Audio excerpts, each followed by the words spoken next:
사람은 새로운 관계를 시작할 때마다 이번에는 다를 것이라고 믿습니다. 그래서 우리는 또다시 새로운 사람의 문을 두드립니다.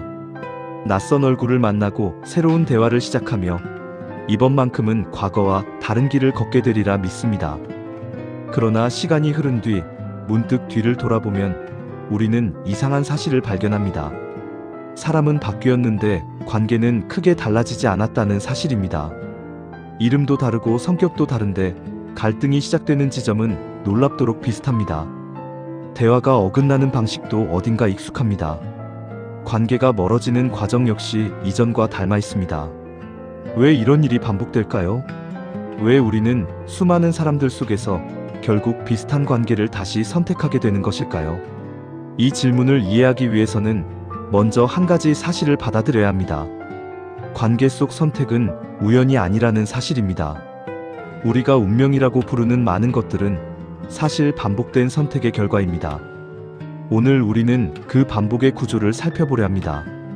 그리고 이 질문은 결국 하나의 방향으로 이어질 것입니다. 타인을 이해하는 것이 아니라 나 자신을 이해하는 방향으로 말입니다. 왜냐하면 우리가 맺는 대부분의 관계는 결국 나 자신과의 관계가 바깥으로 드러난 모습이기 때문입니다.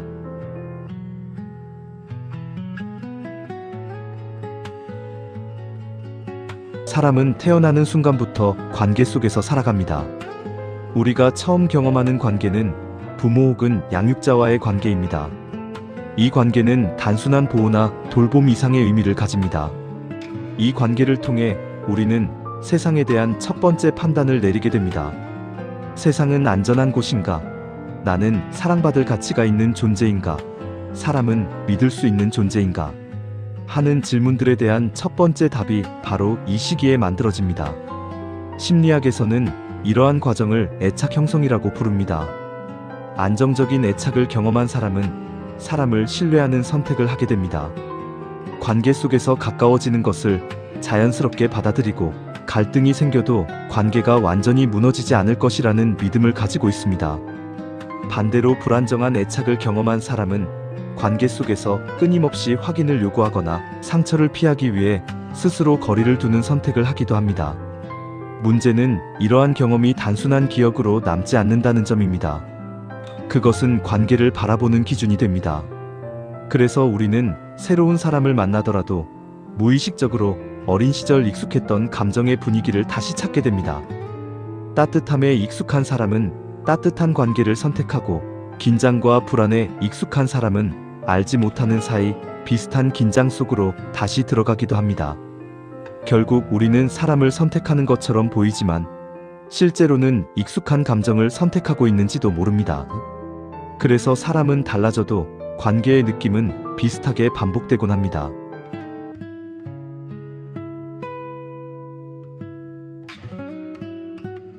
사람은 흔히 누군가를 좋아하게 되는 이유를 이렇게 설명합니다. 그 사람이 특별하기 때문이라고, 그 사람에게 매력이 있기 때문이라고 말입니다. 그러나 조금 더 깊이 들여다보면 그 선택에는 또 다른 이유가 숨어 있는 경우가 많습니다. 우리는 종종 타인의 모습 속에서 내가 갖지 못한 나의 일부를 발견합니다. 내가 표현하지 못했던 자유로움, 내가 억눌러왔던 감정, 혹은 내가 되고 싶었지만 쉽게 되지 못했던 모습들을 누군가에게서 보게 될 때 우리는 강한 끌림을 느낍니다. 그래서 어떤 사람의 대담함에 끌리고 어떤 사람의 차분함에 안정감을 느끼며 어떤 사람의 자유로운 태도에 매력을 느낍니다. 그러나 그 매력의 근원은 그 사람 자체라기보다 내 안에 남아있는 결핍의 흔적일 수 있습니다. 문제는 시간이 지나면서 이 환상이 조금씩 사라진다는 점입니다. 처음에는 매력적으로 보였던 모습이 시간이 지나면서 낯설게 느껴지기도 하고 때로는 불편하게 느껴지기도 합니다. 왜냐하면 우리는 결국 상대를 있는 그대로 보게 되기 때문입니다. 그 순간 우리는 깨닫게 됩니다. 내가 사랑했던 것은 어쩌면 그 사람이 아니라 그 사람에게 비친 나의 욕망이었을지도 모른다는 사실을 말입니다. 그래서 어떤 관계는 시작할 때는 강렬하지만 시간이 흐를수록 서서히 힘을 잃습니다. 서로를 제대로 이해하지 못한 채 시작된 선택이었기 때문입니다. 결국 관계는 타인을 발견하는 과정이기도 하지만 동시에 나 자신을 발견하는 과정이기도 합니다. 내가 무엇을 갈망하고 있었는지, 내가 어떤 감정을 오랫동안 숨겨왔는지를 관계는 조용히 드러내 보입니다.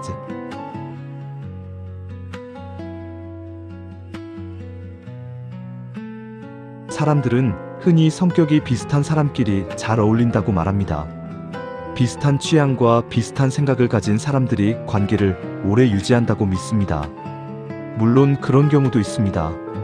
그러나 실제 인간관계를 조금 더 깊이 들여다보면 다른 장면이 자주 나타납니다.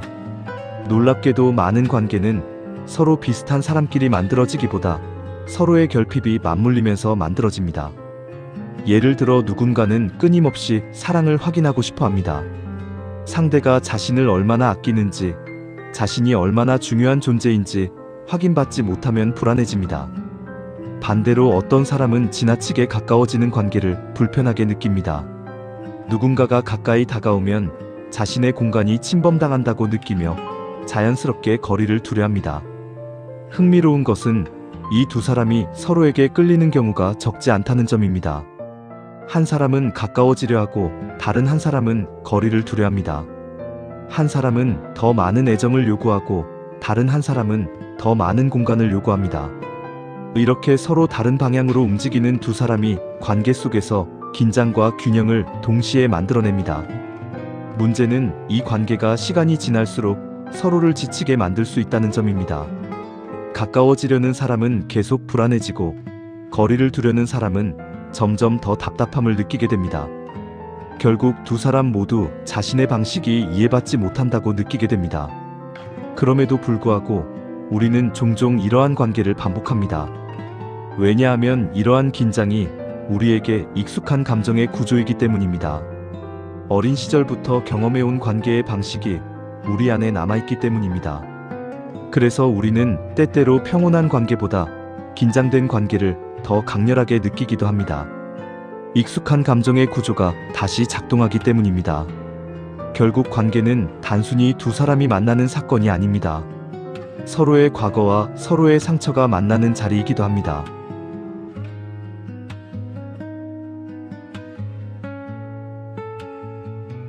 사람은 현재의 관계 속에서 현재만을 살아가지 않습니다. 대부분의 경우 우리는 과거의 감정을 함께 끌고 들어옵니다. 이전 관계에서 풀리지 않았던 감정, 충분히 표현하지 못했던 마음, 혹은 끝내 받지 못했던 이해와 위로 같은 것들이 마음 어딘가에 남아 있습니다. 문제는 이러한 감정이 시간이 지나도 완전히 사라지지 않는다는 점입니다. 해결되지 않은 감정은 마음속 어딘가에 남아 있다가 새로운 관계를 만날 때 다시 모습을 드러냅니다. 그래서 우리는 새로운 사람을 만나면서도 사실은 이전 관계에서 남겨진 감정을 함께 들고 들어가게 됩니다. 예를 들어 과거에 충분한 인정과 지지를 받지 못했던 사람은 새로운 관계 속에서도 비슷한 결핍을 느끼기 쉽습니다. 그래서 상대에게 더 많은 관심과 확인을 요구하게 됩니다. 상대가 조금만 무심해 보여도 마음속에서는 오래된 상처가 다시 움직이기 시작합니다. 그러나 지금 내 앞에 있는 사람은 과거의 그 사람이 아닙니다. 그럼에도 불구하고 우리는 현재의 사람에게 과거의 감정을 해결해달라고 요구하게 됩니다. 상대는 이유를 알지 못한 채 무거운 기대를 받게 되고 관계는 점점 복잡해집니다. 이렇게 과거의 감정이 현재의 관계에 영향을 미치면 작은 갈등도 쉽게 커집니다. 서로의 말은 어긋나기 시작하고 이해받지 못한다는 감정은 점점 깊어집니다. 결국 관계는 현재의 문제보다 과거의 감정에 의해 더 크게 흔들리게 됩니다. 그래서 어떤 관계는 시작할 때는 가볍지만 시간이 지날수록 점점 무거워집니다. 현재의 관계가 아니라 과거의 감정을 해결하는 자리가 되어버리기 때문입니다. 관계를 새롭게 시작한다는 것은 단순히 새로운 사람을 만나는 일이 아닙니다. 과거의 감정을 정리하고 지금의 관계를 지금의 관계로 바라보는 선택이 필요합니다. 과거의 빚을 현재의 사람에게 청구하는 순간 관계는 더 이상 자유롭게 흐르지 못합니다. 현재의 관계를 현재의 자리에서 바라볼 때 비로소 우리는 새로운 관계를 경험할 수 있습니다.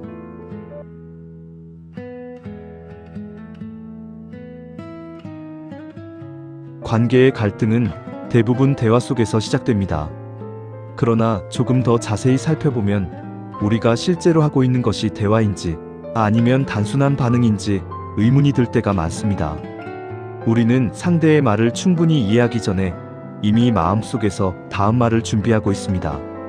상대가 무엇을 말했는지보다 내가 무엇을 방어해야 하는지가 더 중요해지는 순간이 많습니다.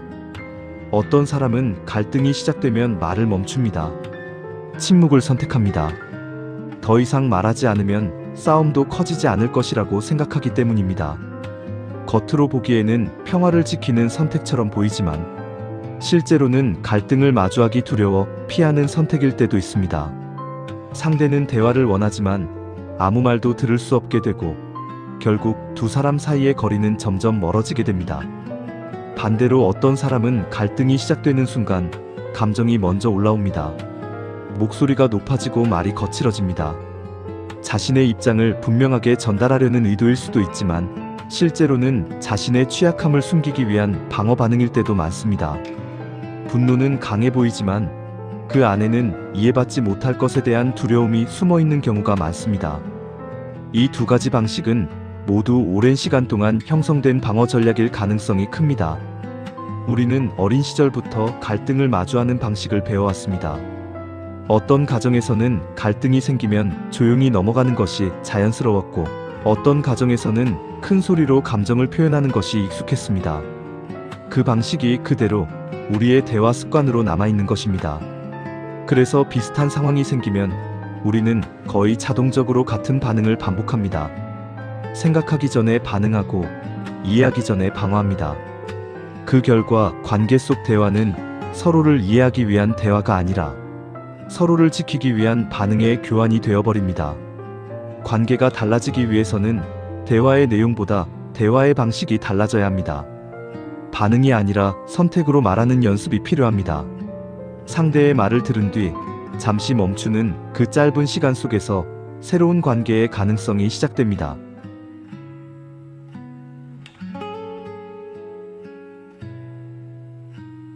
사람은 관계 속에서 자신이 받을 자격이 있다고 믿는 만큼의 사랑을 선택하는 경향이 있습니다. 이것은 겉으로 드러나는 의식적인 판단이라기보다 마음 깊은 곳에서 작동하는 기준에 가깝습니다. 우리는 스스로를 어떻게 바라보는지에 따라 관계 속에서 받아들이는 대우의 수준이 달라집니다. 자신을 존중하는 사람은 자신을 존중하는 관계를 자연스럽게 선택합니다. 누군가 자신을 무시하거나 함부로 대할 때 그 관계를 오래 유지하지 않습니다. 그것이 자신의 기준과 맞지 않기 때문입니다. 그러나 자신을 충분히 소중한 존재로 느끼지 못하는 사람은 상황이 조금 다르게 전개되기도 합니다.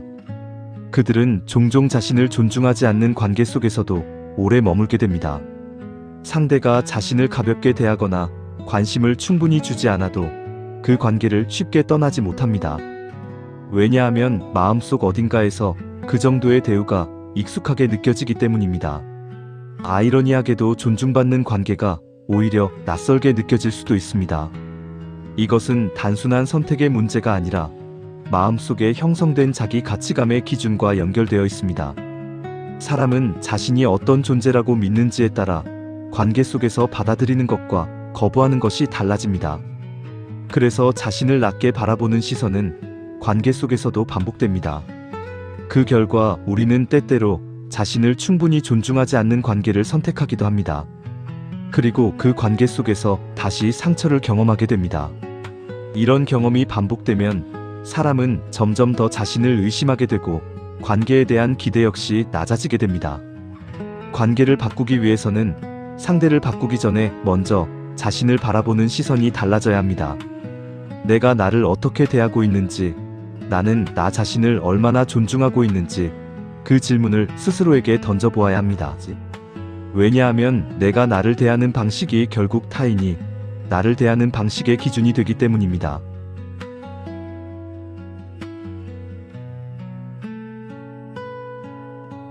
사람은 변화가 필요하다는 것을 알면서도 쉽게 변하지 못합니다. 관계에서도 마찬가지입니다. 많은 사람들은 더 건강한 관계를 원한다고 말합니다. 더 안정적인 관계, 더 따뜻한 관계, 더 존중받는 관계를 바란다고 말합니다. 그러나 막상 그런 관계를 마주하게 되면 마음 한쪽에서 낯선 불편함을 느끼기도 합니다. 그 이유는 변화가 단순한 기술의 문제가 아니라 익숙함의 문제이기 때문입니다.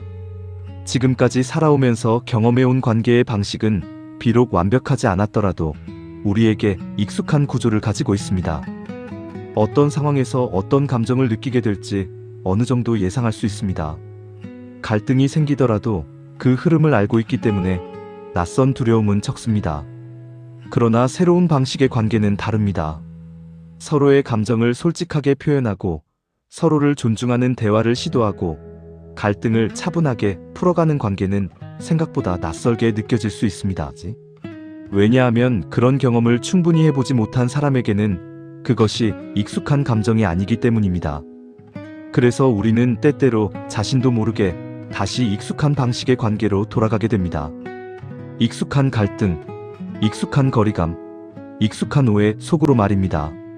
아이러니하게도 사람은 행복보다 익숙함을 더 안전하게 느끼는 존재이기도 합니다. 이 때문에 관계의 변화는 생각보다 큰 용기를 요구합니다.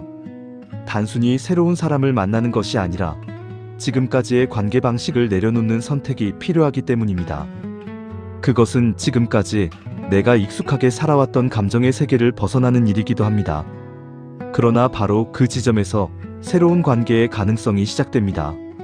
익숙함의 울타리를 넘어설 때 비로소 우리는 이전과 다른 관계를 경험할 수 있습니다. 변화는 두렵지만 그 두려움의 문을 통과할 때 새로운 관계의 풍경이 열리기 시작합니다.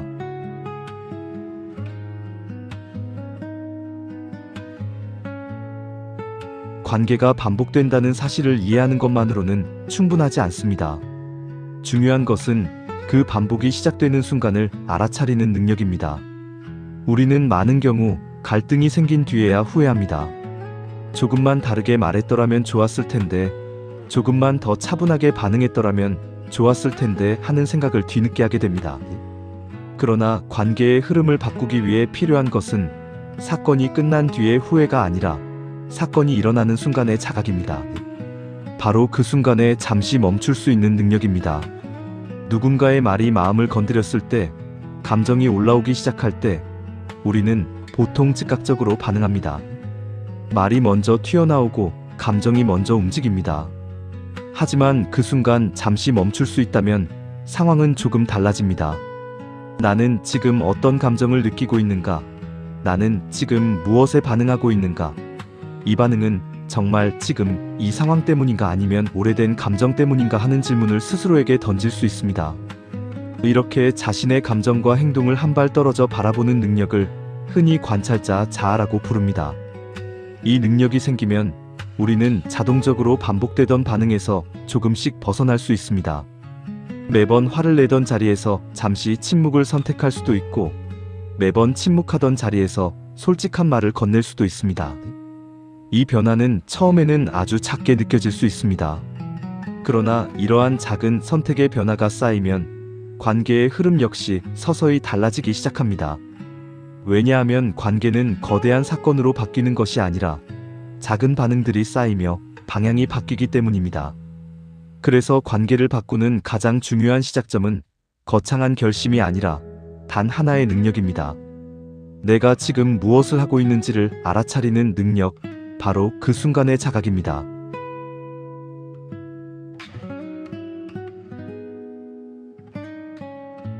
건강한 관계를 이야기할 때 많은 사람들이 사랑과 이해를 먼저 떠올립니다. 서로를 배려하고 서로를 이해하는 마음이 관계를 오래 지속하게 만든다고 생각합니다. 물론 그것은 매우 중요한 요소입니다. 그러나 그보다 먼저 필요한 것이 하나 있습니다. 바로 경계입니다. 경계란 내가 어디까지 받아들일 수 있고 어디까지는 받아들일 수 없는지를 분명하게 아는 것입니다. 나의 감정과 나의 시간, 나의 생각을 어디까지 나누고 어디서부터는 지켜야 하는지 스스로 기준을 세우는 일입니다. 이 경계가 분명하지 않으면 관계는 쉽게 흐려지기 시작합니다. 많은 사람들은 관계 속에서 자신의 욕구를 뒤로 미루는 선택을 반복합니다. 상대를 실망시키고 싶지 않기 때문입니다. 갈등이 생기는 것이 두렵기 때문입니다. 그래서 하고 싶은 말을 삼키고 불편한 상황을 참아 넘기며 상대의 요구에 계속 맞추려 합니다. 처음에는 이것이 배려처럼 보일 수 있습니다. 그러나 시간이 지날수록 마음속에는 다른 감정이 쌓이기 시작합니다. 억울함, 피로감, 그리고 이해받지 못한다는 감정이 조금씩 쌓입니다. 결국 어느 순간 작은 일에도 감정이 크게 터져나오게 됩니다. 경계 없는 배려는 결국 관계를 건강하게 만들지 못합니다.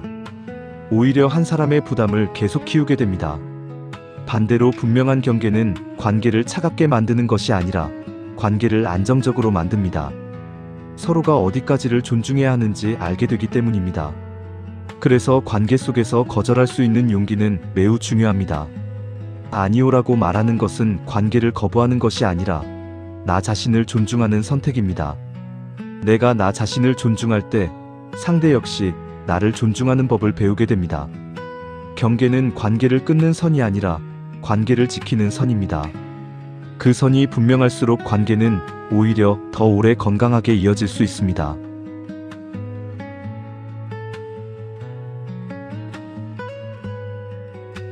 관계가 힘들어질 때 우리는 종종 같은 질문을 던집니다. 왜 저 사람은 나를 이해하지 못할까? 왜 저 사람은 변하지 않을까 하는 질문입니다. 관계 속 갈등의 원인을 상대에게서 찾기 시작하면 우리의 시선은 자연스럽게 상대의 행동과 태도에 집중됩니다. 물론 관계는 두 사람이 함께 만들어가는 것입니다. 상대의 행동 역시 관계에 영향을 미칩니다. 그러나 중요한 사실이 하나 있습니다. 우리는 상대를 바꿀 수 없다는 사실입니다. 아무리 노력해도 다른 사람의 마음과 성격을 원하는 방향으로 바꾸는 것은 거의 불가능합니다. 하지만 한 가지 바꿀 수 있는 것은 있습니다. 바로 나의 선택입니다. 어떤 말로 대화를 시작할지, 어떤 태도로 관계를 이어갈지, 그리고 어떤 관계 속에 머물 것인지를 선택하는 일은 결국 나의 몫입니다. 이 사실을 받아들이는 순간 관계를 바라보는 시선이 달라지기 시작합니다. 우리는 더 이상 관계 속에서 무력한 피해자가 아니라 선택을 할 수 있는 존재가 됩니다. 관계의 모든 결과를 통제할 수는 없지만 내가 어떤 방식으로 관계에 참여할지는 선택할 수 있기 때문입니다. 책임 있는 사랑이란 바로 이 선택을 받아들이는 태도에서 시작됩니다. 상대가 나를 어떻게 대할지를 기다리기보다 내가 어떤 태도로 관계를 만들어 갈지를 스스로 결정하는 것입니다. 상대의 행동에 끌려다니는 것이 아니라 나의 기준과 나의 가치에 따라 관계를 이어가는 것입니다. 이 선택은 때때로 쉽지 않습니다. 익숙한 관계의 패턴을 내려놓아야 하기 때문입니다. 그러나 그 선택을 하는 순간 우리는 관계 속에서 조금 더 자유로운 존재가 됩니다. 관계의 방향을 타인에게 맡겨두는 대신 스스로 방향을 선택하기 시작하기 때문입니다.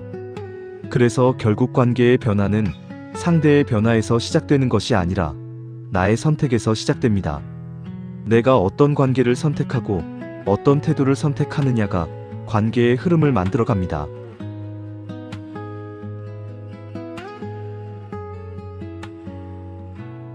이제 우리는 처음의 질문으로 다시 돌아옵니다. 왜 우리의 관계는 비슷한 방식으로 반복되는 것일까요? 그 이유는 단순히 운이 나쁘기 때문도 아니고 우리가 항상 잘못된 사람을 만나기 때문만도 아닙니다. 많은 경우 그것은 우리가 오랫동안 익숙하게 선택해온 방식이 반복되기 때문입니다.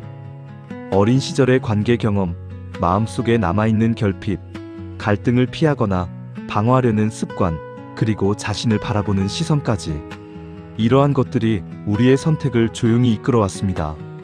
그래서 사람은 달라져도 관계의 패턴은 쉽게 달라지지 않습니다. 같은 방식으로 가까워지고 같은 방식으로 오해가 생기며 같은 방식으로 거리가 생기기도 합니다. 우리가 익숙하게 선택해온 길이 있기 때문입니다. 그러나 중요한 사실이 하나 있습니다. 그 선택은 과거에 만들어졌을지라도 앞으로의 선택은 지금 새롭게 만들 수 있다는 사실입니다. 오늘 누군가의 말을 조금 더 천천히 들어보는 것, 감정이 올라오는 순간 잠시 멈추어 보는 것, 그리고 나 자신을 조금 더 존중하는 선택을 해보는 것.